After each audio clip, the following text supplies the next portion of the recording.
God told me to go back to church in person. So I did. I was a part of the large group of us Christians who kind of fell off going to church during COVID. It was way more convenient to stay at home even after COVID died down. The churches opened their doors again. And I also fall into a group of people who kind of haven't found a church home, And what really changed everything for me, though, was when I found out about 2819 Church in Atlanta. If you know, you know. And I really loved their church and would watch faithfully online. And then last year in October, I went to the Acts 242 conference, and it kind of changed a lot for me.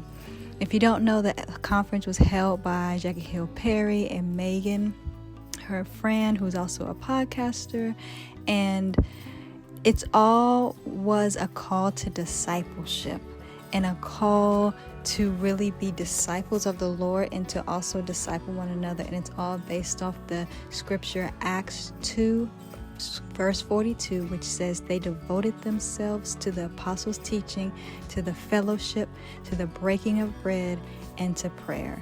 And what's funny is this conference kind of popularized that scripture, but I had been standing on that scripture for years coming out of COVID as guidelines for how I should live my life.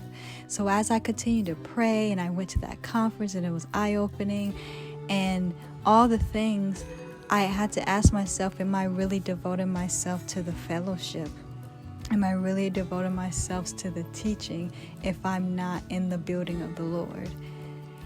And so I decided this year I would go to church every single Sunday. And you know what's funny?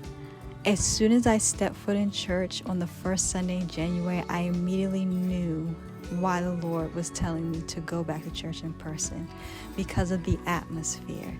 There's something about the Holy Spirit falling in a group of believers who are all crying out to God that just changes you. It builds your faith. It pushes you toward God. And so going to church in person is just another way to push yourself toward God, seek God, be in a house devoted to God. And this is just another step of faithfulness and commitment and devotion to God for me. And I'm actually really excited to do it.